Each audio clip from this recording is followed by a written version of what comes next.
This is week 6 of the winter trimester of 2018. So this is another week that hasn't gone quite as planned.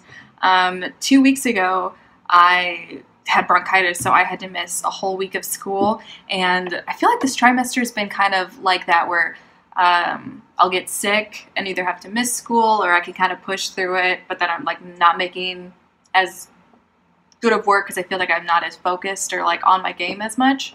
But this week I ended up, I get bad headaches sometimes, so I ended up missing all of Thursday, and then Wednesday was a half day, but then also when I was at school having a headache too, so probably not being as productive as I could be. But I feel like I'm, it's a balance between, I really love being in the studio and working, but then maybe it's more smart for me to go home and to rest and get better, because then I'll probably miss fewer days in the long run. But I feel like I was still pretty productive this week and got plenty of stuff done, but hopefully the following weeks I can be doing more. Okay, so here's my figure painting from Tuesday, and so this is a whole new pose that we're going to be doing for 5 weeks, and as you can see, it is a portrait that I'm working on instead of the full figure. And I forgot to take a picture on Monday, so this is what it looked like on Tuesday. So I had a lot of input on what I wanted to do for this portrait with Brian, and so I had an idea of having him be kind of posed as if he's holding a staff in the pose, but I'm going to change the staff into be him holding a message, like a scroll or something like that.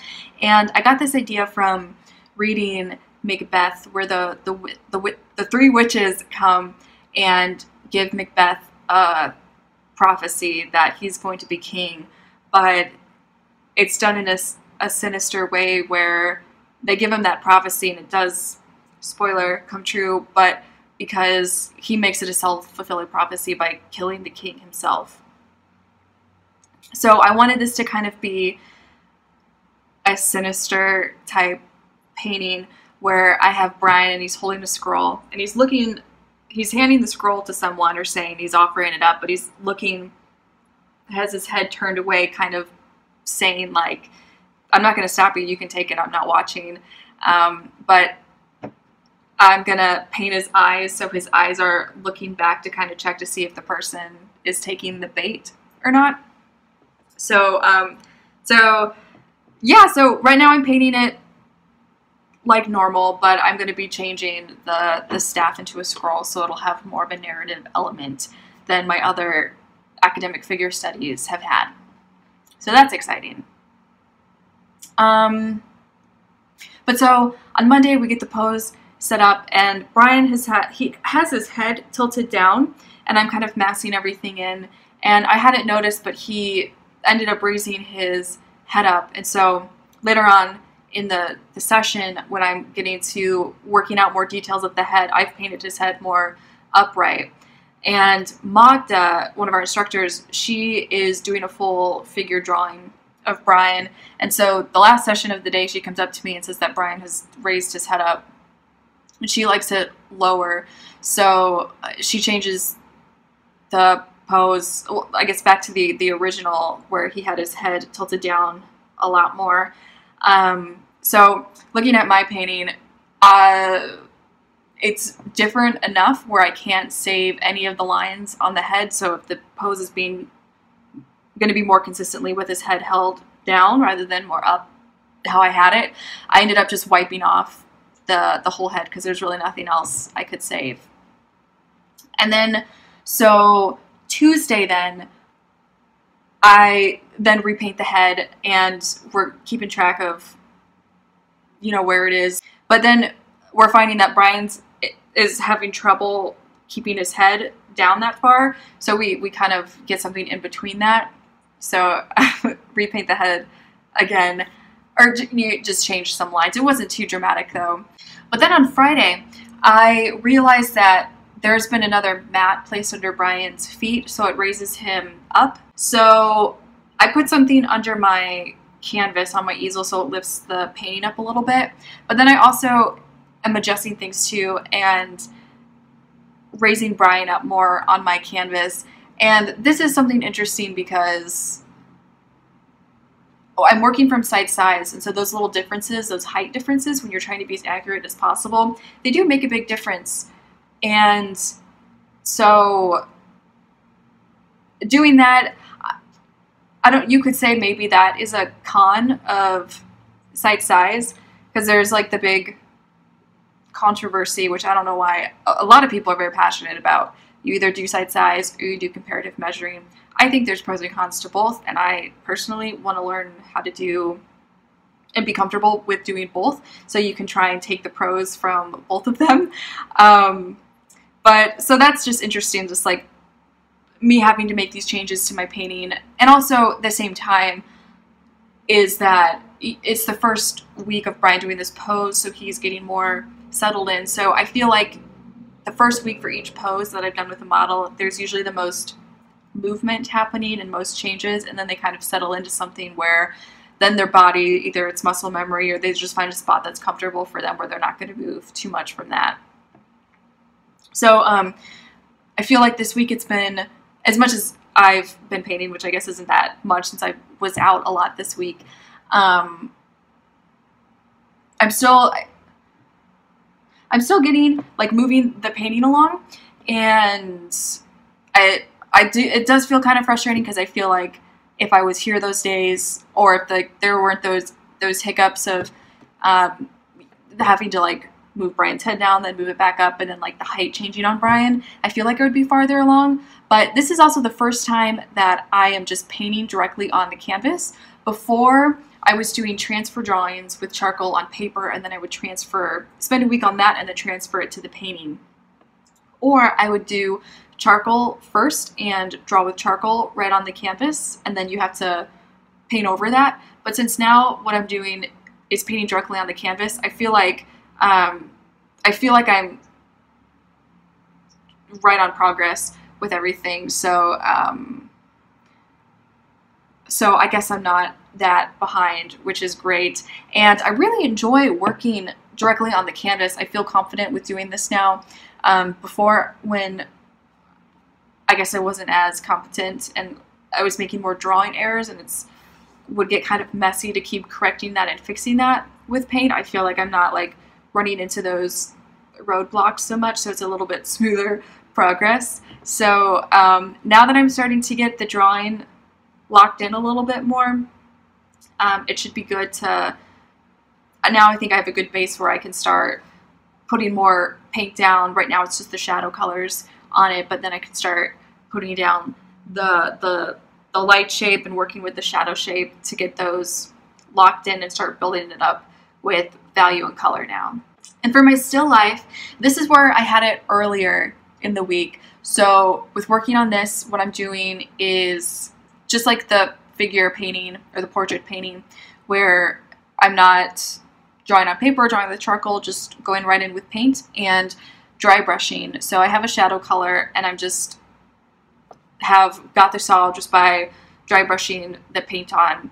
And then later in the week, once I got the drawing all locked in how I wanted it to, then I started to use a wash to fill in the shadow shapes and push those values down darker.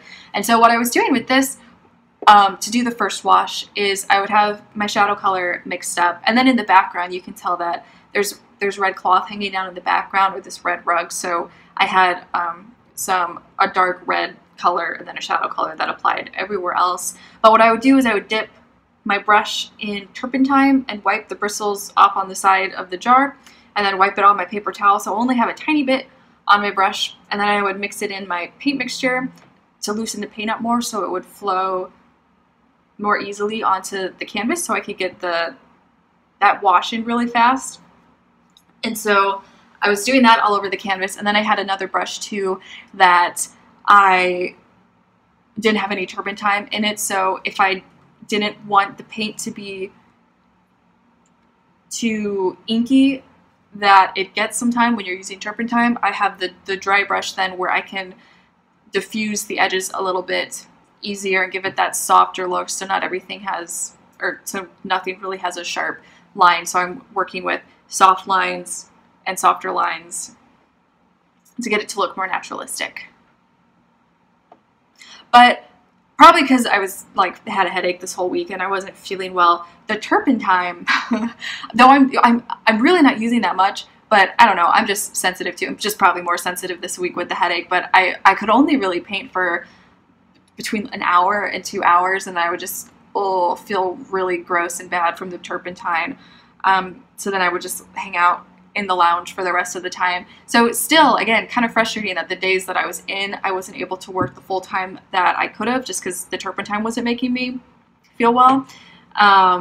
But so for both paintings, so for the figure painting and this painting, I really don't like using turpentine at all, but it does make the process of getting that first wash in really fast and like knocking the values down really fast. And it's still following the fat over lean rule, so I'm not using oil to loosen the paint up and to get it flow better, but I'm using the turpentine, so it's better for the painting to do that in the long run. But I still don't like using it, but every time that I've used turpentine, I've only had to use it for 1 or 2 days, and then that's it. So so that's how this is. With both these paintings, I'm done using the turpentine now, so I'll be able to work then the full days without getting nauseous or headachy. And this, I think I'm just sensitive to it because our studio has really high ceilings, so it's not like the fumes are staying like right up around my head. Like there's, you know, good ventilation in there. It's just probably because I wasn't feeling well that week anyway. But I feel like I've got the drawing locked in for the still life. I got the drawing fairly good. I'm not so confident with the portrait one, but I am excited to get back in there next week so I can lock in that drawing and really start pushing that ahead with the portrait. And so yeah, so then I can start now pushing the color and the values in my still life. And then for extras this week, on Monday, I started doing a new portrait. So this is on Stonehenge paper, and I'm using charcoal. I think I'm using Nitrom charcoal for all of this, and some plain old white chalk also. This is probably going to have more chalk on this one because the paper that I'm using is fairly dark from what I'm used to. So I think to make the portrait look nice, I should punch up those lights with using chalk. But our model, Michael Moody, is coming in next week on Monday. And maybe that's it. So I'll have one more day to work on this. And then I also did a small figure drawing. It's of the same model, and he's in the same pose. So I just did the full figure in a little pencil drawing. And lastly, I wanted to mention that if you haven't checked out my website recently, I put new things up in my shop. So a lot of what you see behind me. So I have some of these master copies. Like this is a hand done from a Sargent master copy, a Rembrandt portrait, and then I have these other paintings that I put in my shop, like this one here, and this one, and this one. And these are done when I was in college, and it's interesting to see the different style. I was more working in a more photographic style than working from life, so you can see interesting differences of that. But if you want, please check those out. So I have this series I have the women that are backlit in transparent fabric that kind of makes the light look a bit more tangible as it's trapped in the fabric. And so this is a series that I called Near Light that I worked on in college. And then I have another series up there called Sunspots, which are interesting. It was when I started playing around with like getting more a brushy quality in my work. And I'm also going to be going and photographing more of my work from the Atelier that I can start putting up in the shop too. So please check that out if you're interested. There's a link for that in the description box below.